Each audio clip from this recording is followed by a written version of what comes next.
Hello friends, welcome to my channel. இன்றைக்கி வீடியோவில் பார்த்தீங்கன்னா இட்லி, தோசை, சப்பாத்திக்கு பொதுவாக ஒரு டிஃப்ரெண்ட்டான ரெசிபி பார்க்கலாம் வாங்க. குட்டீஸுங்க, பெரியவங்க எல்லாருமே விரும்பி சாப்பிடுவாங்க. ஒரு 2 சாப்பிட்டா போதும், வயிறு வந்து நல்லாவே ஃபுல்லாயிரும். அதாவது ஒரு ஃபில்லிங்கான ரெசிபின்னு செய்யலாம். டேஸ்ட்டும் சூப்பராக இருக்கும். வீட்டில் இருக்கிற கொஞ்சம் பொருட்கள் இருந்தாலே போதும், ஈஸியாக செஞ்சிடலாம். வாங்க எப்படின்னு பார்க்கலாம். நம்ம சேனலுக்கு நீங்கள் புதுசாக இருந்தீங்கன்னா மறக்காமல் சப்ஸ்கிரைப் பண்ணிவிட்டு கூடவே பெல் பட்டனையும் கிளிக் பண்ணிடுங்க. ஒரு பவுல் எடுத்துக்கலாம். அதில் 1 கப் அளவுக்கு கோதுமை மாவு, அதாவது நான் வீட்டில் அரைச்ச மாவு, கடைகளில் வாங்கின மாவு எது வேணாலும் எடுத்துக்கோங்க. கூட வந்து 1/2 டீஸ்பூன் மஞ்சள் தூள், 1/2 டீஸ்பூன் வந்து மிளகாய்த்தூள், குழம்பு மிளகாய்த்தூள் கூட நீங்கள் ஆட் பண்ணிக்கலாம். 1/2 டீஸ்பூன் போல் உப்பு சேர்த்துக்கோங்க. சேர்த்துட்டு ஒரு விஸ்கு வச்சு நல்லா கலந்து விட்டுடலாம். அதாவது நம்ம சேர்த்துன மசாலா பொருட்கள் எல்லாமே இந்த மாவில் நல்லா மிக்ஸ் ஆகி வரணும். அதுக்கப்புறம் பார்த்திங்கன்னா 1 கப், அதாவது மாவெடுத்து அதில் 1 கப் அளவுக்கு தண்ணி எடுத்துக்கிறேன். அந்த தண்ணியை சேர்த்துட்டு கொஞ்சம் கொஞ்சமாக சேர்த்து நல்லா சாஃப்டாக பிசைஞ்சிருங்க. கண்டிப்பாக வந்து 3/4 கப் தண்ணி வந்து இதுக்கு தேவைப்படும். நல்லா இது போல் சாஃப்டாக பிசைஞ்சிட்டு ஒரு 1/2 மணி நேரம் அப்படியே அதை மூடி வச்சிடலாம். இதுக்கு வந்து நம்ம உள்ளே வைக்கிற ஸ்டஃபிங் ரெடி பண்ணிக்கலாம் வாங்க. ஒரு கடாயில் வந்து 2 டேபிள் ஸ்பூன் ஆயில், 1/4 டீஸ்பூன் கடுகு சேர்த்துக்கிறேன். கடுகு வெடித்து வந்ததையுமே ஒரு பெரிய வெங்காயத்தை நல்லா பொடுசாக கட் பண்ணியிருக்கிறேன், அதை சேர்த்து நல்லா வதக்கி விட்டுடலாம். காரத்துக்கு பார்த்திங்கன்னா 2 பச்சை மிளகாயை நீள்வாக்கில் கட் பண்ணி சேர்த்துருக்குறேன். சேர்த்துட்டு நல்லா வதக்கி விட்டுருவோம். நீங்கள் இந்த ஸ்டேஜில் விருப்பப்பட்டீங்கன்னா கேரட், பீன்ஸ், பீட்ரூட் எல்லாமே வந்து பொடுசாக கட் பண்ணிக்கோங்க. இல்லைன்னா கேரட், பீட்ரூட் வந்து காய் துருவிட்டு கூட இது கூட சேர்த்துக்கோங்க. பாருங்கள், நல்லா வந்து வதங்கி வரட்டும். நான் வந்து ரொம்ப சிம்பிளாக வந்து வெங்காயம், பச்சை மிளகா, கொஞ்சமாக மசால் பொருள் சேர்த்து வதக்கி நான் ஸ்டஃப்பிங் பண்ணியிருக்கிறேன். பாருங்கள், நம்ம சேர்த்த வெங்காயம், பச்சை மிளகாயெல்லாம் நல்லா வதங்கிச்சு. இந்த ஸ்டேஜில் பார்த்திங்கன்னா ஒரு 1/2 டீஸ்பூன் போல் கரம் மசாலா சேர்த்துக்கிறேன். சேர்த்துட்டு நல்லாவே வதக்கி விட்டுருவோம். நம்ம சேர்த்த வெங்காயம் வந்து இந்த மசாலா கூட சேர்ந்து நல்லா வந்து லைட்டாக கலர் சேஞ்ச் ஆகி வரும். அது வரைக்கும் நம்ம வறுத்து விட்டுடலாம். அடுப்பு கண்டிப்பாக வந்து சிம்மில் வச்சுக்கோங்க. இப்போ பார்த்திங்கன்னா இந்த மசாலுக்கு தேவையான கொஞ்சமாக, அதாவது ஒரு 1/4 டீஸ்பூன் மஞ்சள் தூள், 1/2 டீஸ்பூன் உப்பு சேர்த்துக்கலாம். ஏன்னா நம்ம மேல் மாவுலேயே வந்து உப்பு சேர்த்துட்டோம், அதனால் மசாலா கலவாக சேர்த்தா போதும். சேர்த்துட்டு நல்லா வதக்கி விட்டுருவோம். பாருங்கள், ஆயில் வந்து நான் கம்மியாக தான் யூஸ் பண்ணியிருக்கிறேன். நீங்கள் விருப்பம் இருந்தால் இன்னொரு டீஸ்பூன் கூட சேர்த்துக்கோங்க.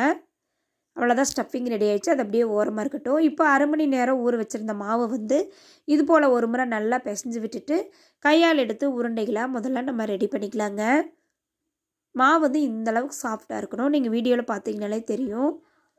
இப்போ இது போல் 4 உருண்டை எனக்கு வந்துச்சு. அதை ரெடி பண்ணி வச்சுட்டு கொஞ்சமாக கோதுமை ஒரு தட்டில் வச்சு நம்ம மாவை வந்து இதில் டிப் பண்ணிக்கலாம்.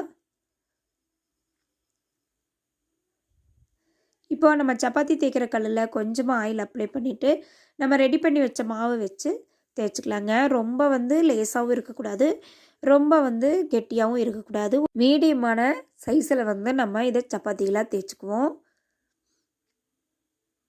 பாருங்கள், 2 சைடு இது போல் பரத்திட்டு கொஞ்சமாக மாவு தேய்ச்சி நல்லா நீங்கள் அழுத்தி தேய்ச்சிங்கன்னா நம்மளுக்கு மீடியமான சைஸ் வந்து நம்மளுக்கு கிடச்சிரும்.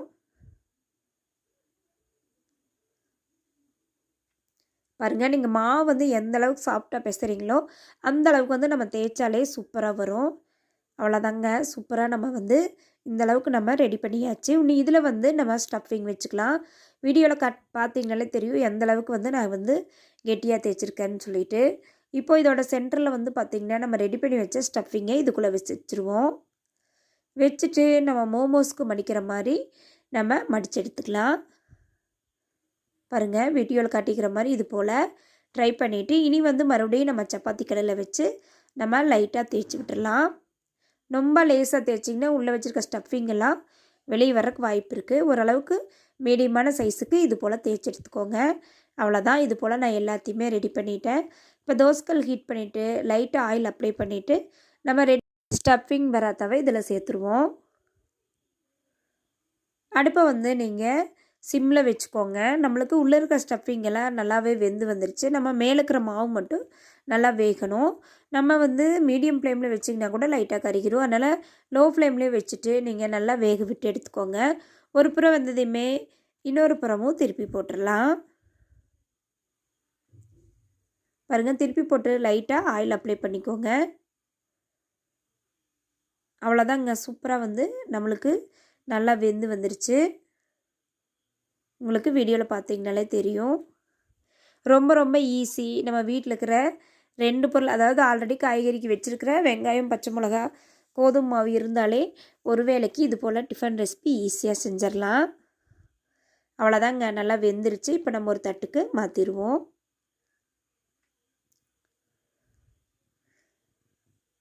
இது போல் மீதம் இருக்கிற ஸ்டஃப்டு பராத்தாவையும் சேர்த்து நம்ம வேக வச்சு நல்லா எடுத்துக்கலாம். வேலைக்கு போகிற பெண்கள் வந்து டெய்லி வந்து இட்லி, தோசை, சப்பாத்தின்னு டெய்லி செஞ்சு செஞ்சு போர் அடித்தா இந்த மாதிரி ஒரு வேளைக்கு டிஃபன் செஞ்சுருங்க. ஈஸியாகவும் செஞ்சிடலாம்.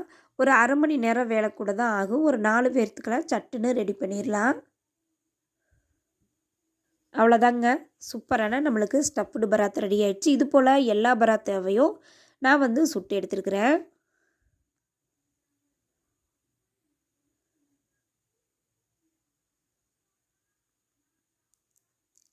பாருங்கள், சூப்பரான ஈஸியான கோதுமை மாவு ஸ்டஃப்டு பராத்தா ரெடி ஆயிடுச்சு. ட்ரை பண்ணி பாருங்கள். இந்த வீடியோ பிடிச்சிருந்தா சேனலை மறக்காமல் சப்ஸ்கிரைப் பண்ணிடுங்க. லைக் பண்ணுங்கள், ஷேர் பண்ணுங்கள், கமெண்ட் பண்ணுங்கள். அவ்வளோதான், பாருங்கள், சூப்பராக மேலேயும் நல்லாவே வெந்து வந்திருக்கு. உள்ளே இருக்கிற ஸ்டஃபிங்கும் சூப்பராகவே ரெடியாக இருக்குது. டேஸ்ட்டும் சொல்லவே வேண்டாம், செம சூப்பராக இருந்துச்சு. ட்ரை பண்ணி பாருங்கள். 2 சாப்பிட்டீங்கனாலே வயிறு வந்து நல்லா ஃபில்லிங் ஆயிரும். வெயிட் லாஸ் பண்ணுறவங்களுக்கு இது ஒரு அருமையான ரெசிபின்னு கூட சொல்லலாம். Thank you for watching.